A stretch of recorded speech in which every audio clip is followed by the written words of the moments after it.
दोस्तन आज के एपिसोड में आप देखेंगे एक ऐसी कहानी जो आपके दिल को छू जाएगी। राधिया और प्रथम के बीच की इमोशनल टेंशन और घर के अंदर मचती हलचल आज एक नए मोड़ पर पहुंच रही है। माँ बेटे के रिश्ते की गहराई और घर के छुपाए राज, सब कुछ एक ही छोटी सी घाटी में खुलने वाला है। देखिए कैसे राधिया अपनी हिम्मत और समझ से मुश्किल घाटी का सामना करती हैं और कैसे हर एक पल आपको सस्पेंस और इमोशंस के रोलर कोस्टर पर ले जाता है। एपिसोड शुरू होने से पहले तैयार हो जाइए एक हार्ट टचिंग और ग्रिपिंग ड्रामा के लिए। घर का माहौल थोड़ा अनयूजुअल था। राधिया अपने रूम के कॉरिडोर में क्वाइटली चल रही थी। हर कदम पर उसका दिल तेज तेज धड़क रहा था। घर की साइलेंस के बीच भी टेंशन काफी क्लियर फील हो रही थी। आज का दिन पहले ही स्ट्रेसफुल था, लेकिन असली चैलेंज अभी शुरू होने वाला था। राधिया के हाथ एक बहुत इंपॉर्टेंट रिस्पॉन्सिबिलिटी आ गई थी। राजनी आंटी का केयर मैनेज करना। काम कष्टम कि उनकी नर्स जी घर पर नहीं थी और अब नर्स जी अचानक ही डिसअपियर हो गई थी बिना किसी को बताए।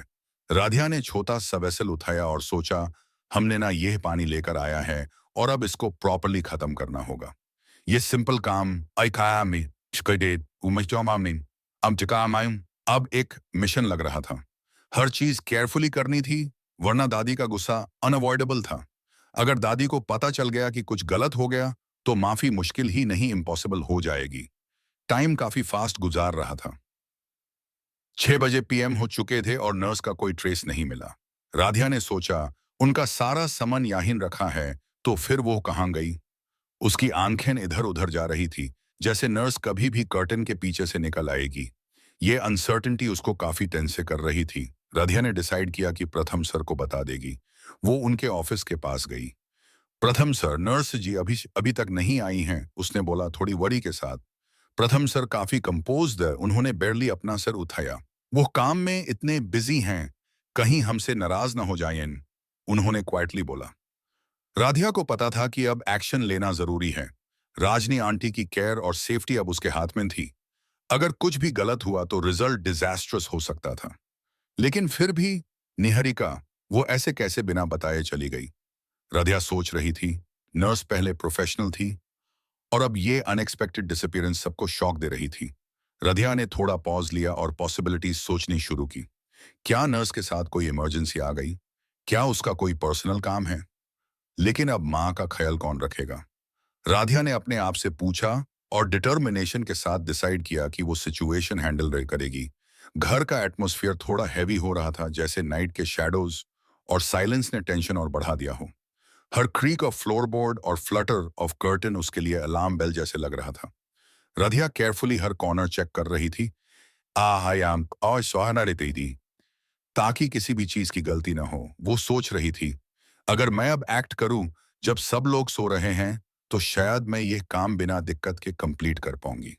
हर स्टेप केयरफुली प्लान किया जा रहा था, हर ब्रेथ मेजर्ड और हर मूवमेंट कैलकुलेटेड। ये अब सिर्फ पानी देने की रिस्पॉन्सिबिलिटी नहीं थी, ये करेज और रेजिलियंस का टेस्ट बन गया था।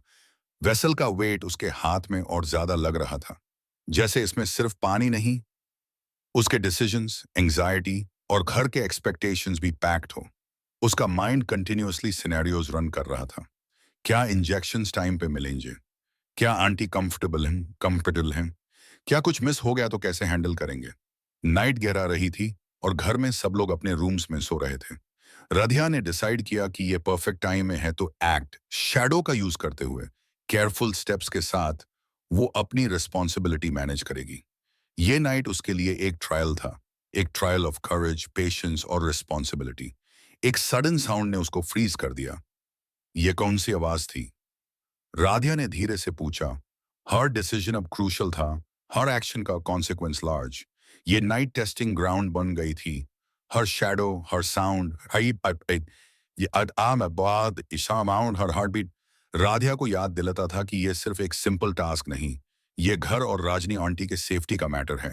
राधिया ने अपना फोकस और डिटर्मिनेशन डबल कर दिया।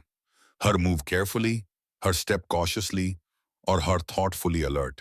ये नाइट सिर्फ सर्वाइवल की नहीं, करेज और डेडिकेशन का टेस्ट भी बन चुकी थी। और राधिया ने अपने एक्शन से प्रूव किया कि अगर रिस्पॉन्सिबिलिटी और करेज साथ हो तो इम्पॉसिबल सिचुएशंस भी मैनेजेबल हो जाती हैं।